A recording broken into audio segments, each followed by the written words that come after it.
It's a commandment to struggle with God and to try to believe.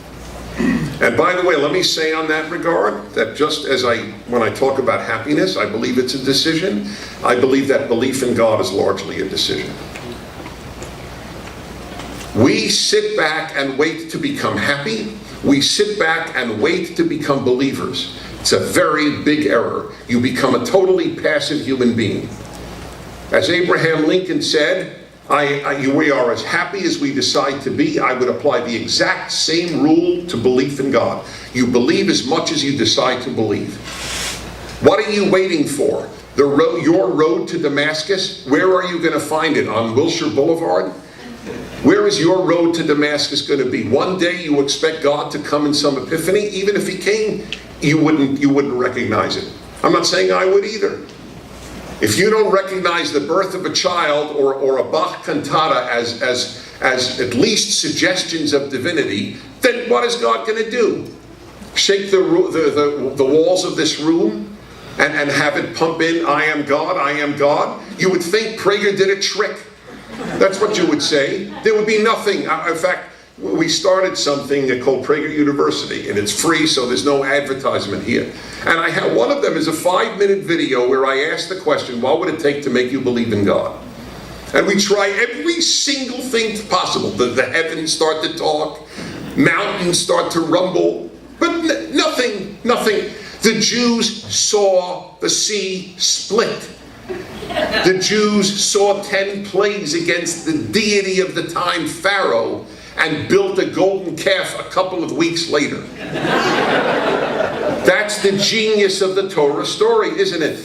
No matter what you see, and by the way, Jewish tradition holds that the lowliest handmaiden, worker, saw more of God's miracles than the greatest prophets. And then they build a golden calf. Nothing would work because God would have to come down every 2 minutes because you would say, well, I want to see another miracle. Give me another miracle. But we say in our tefillah, but shebechol yom your nisecha are with us. Every day your miracles are with us. It's your choice whether to see birth as a miracle. It's your choice whether to see your children, others' children, your friends as miracles. It's all our choice. Nobody talks this way. It's sad. Faith is a choice, but we think, like with happiness, it comes to me. It doesn't. You chase pursuit of happiness and pursuit of faith. That's your choice. So, now, if somebody went through Auschwitz and doesn't believe in God, by the way, I do talk to them. I don't just say, oh, I feel terrible for you. Of course I feel terrible for them. But I try to give them arguments too. By the way, the statistics on theology after Auschwitz are the identical numbers. The same number that went in believers came out, the same number as believers, the same number went in atheists, came out atheists. Some switched sides. But by and large, a rabbi who lost all 10 children was asked, how do you believe in God? And he answered, he said, for the believer there were no questions, and for the atheist there were no answers. It's what stuck with me when I heard it. So please understand the Steinberg response and my response on your decision on whether or not to believe. Number 2, all the evil done in the name of God. Religion and God have caused more evil than anything else. That's objection number 2, which I hear. It's taught to you in college and it becomes a mantra. The problem with that is it's not true. Secular regimes have killed far more people than all the religions in human history. Nazism and communism slaughtered more people than all the religions ever put together. That's just a fact. So if you're going to argue that in the name of invalidates a doctrine, then secularism is invalidated because the one secular century we had, there was more slaughter, more torture, and more barbarity and more enslavement than in all the centuries prior to it that are recorded. So then secularism has to be invalidated. I never understand, why is God invalidated by a despicable, jackass religious person or group, but secularism is never invalidated by despicable secular groups? Communism and Nazism was secular. What do you say to that? But that's never asked at college. Never asked. Number 3, science negates God. I never understood this argument, science negates God. How exactly? Why does science negate God? Let me tell you. First of all, whenever I hear this, I think of my older brother. My brother is a distinguished professor of medicine, full professor of medicine at Columbia University. He's head of medical ethics at Columbia and New York Presbyterian Hospital. Went to Harvard Medical School, which I know gives all Jews a great jolt, and so I always say it. I'm nothing, but my brother went to Harvard. So I drop it as my interns who went to Harvard call it, it's the H-bomb. They always wonder when to drop the H-bomb, H for Harvard.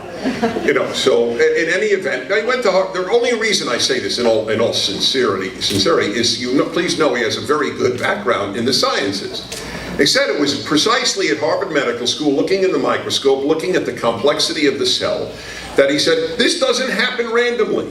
Now, you may believe it happens randomly, that's fine, but please understand, how do you account for all the distinguished scientists who are God believers? How is that possible? If science negates God, how are there God-believing scientists? Are they not good scientists? Do we have the slightest reason to believe that a religious scientist is inferior to a secular scientist, an atheist scientist? No. The man who mapped the genome, Francis Collins, is a big believer. He's a Catholic, a big believer in God. How is that possible? How did he do such great science? Maps the human genome. How did he do that? How is the father of physics, Sir Isaac Newton? The guy was so religious, he saw physics as solely a handmaiden of God. How is that possible? Obviously, it's not an issue. You can be a good scientist and an atheist, a good scientist and believe that in the beginning God created heavens and earth. Exactly as the religious scientists that I know believe. Also, science only, it's crazy to even argue one is in competition with the other. I don't learn geology from Genesis 1, and I don't learn values from science. Science is value-free. It doesn't tell me to be good, it doesn't tell me to be kind, it doesn't tell me to be just, it doesn't give me 10 commandments, nothing. Science has a very limited role on Earth, and that is a very important one. Thanks to science, I and many of you are living with medicines and surgeries and so on. I'm a big fan of science, but it has a very limited arena. It explains the natural world. That's all it does. And religion does not explain the natural world. It explains why there is a natural world, but it doesn't tell you what cells do under any given circumstance. By the way, it can't. Science changes all the time. If the Torah started to describe natural phenomena, it would be outdated every 20 years.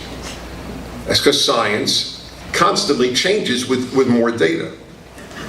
Science cannot answer the question, why is there a natural world? It cannot. And when I debate this with atheists, they say it's true, we cannot now, but we will. But they will never. They can't. Science can't answer why any more than a trolley can fly.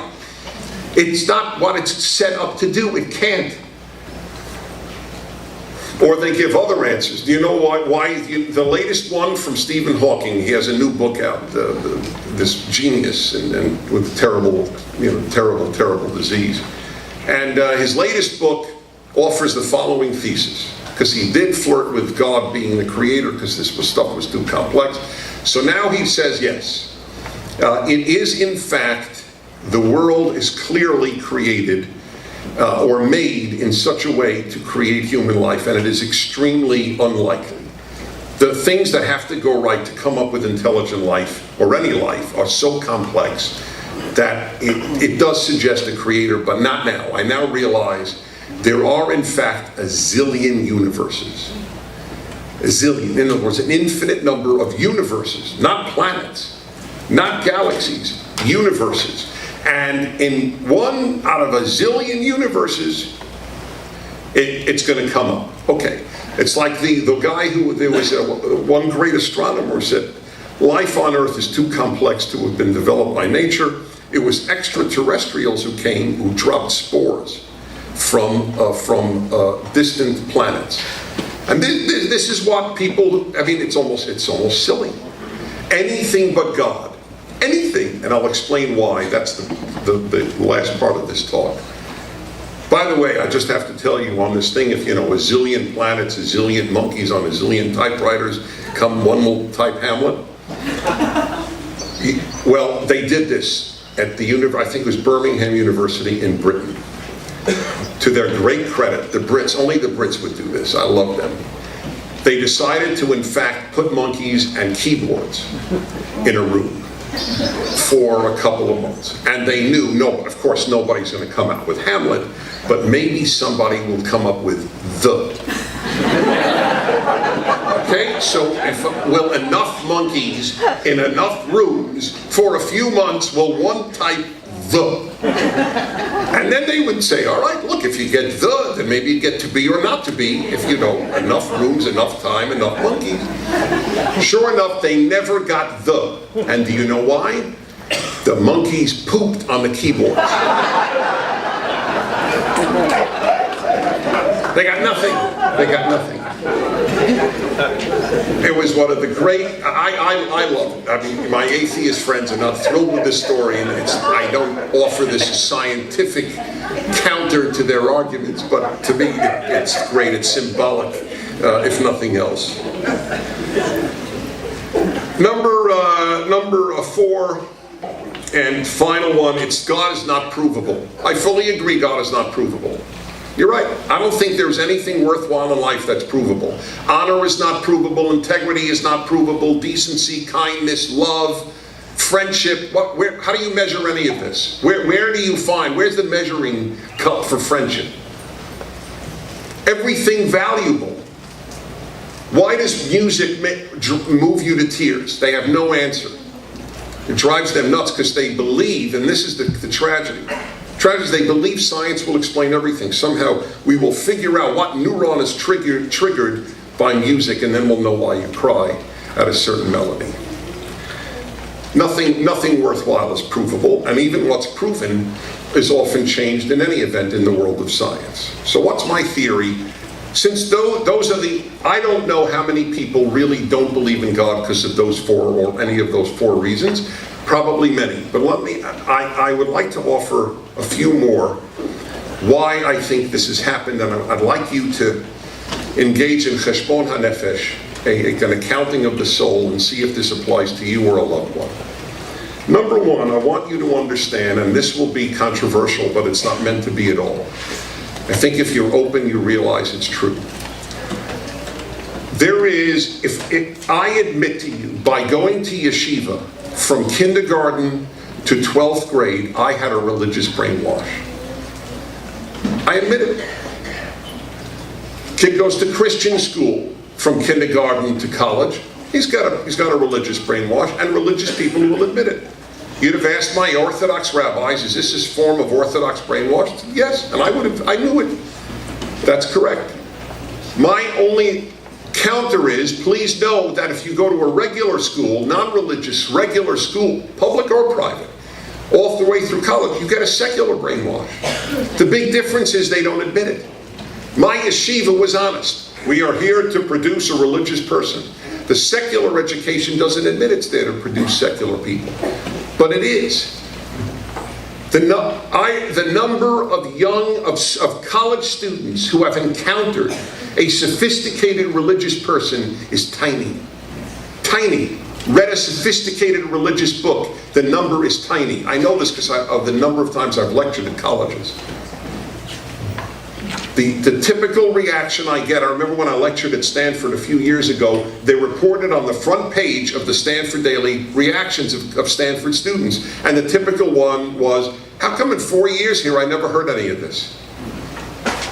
When I would speak to young Jewish students from all over the country, when I was the director of what was called BCI out here, which is why I moved to California years ago, and these kids would come in, and they never heard any of the arguments we presented about God and morality.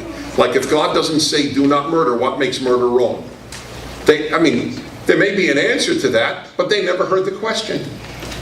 It's a secular brainwash, and since Jews are the best educated ethnic group in America, Jews will logically be the most secular, aside from all the other reasons. This is a big reason, because the more educated you are, the more likely you are to be secular. So I challenge you, for your kids, I challenge anybody here, spend 1 year doing something religious. And then come out and then tell me a year later you think it's nonsense. Judaism is nonsense, religion is nonsense, God is nonsense.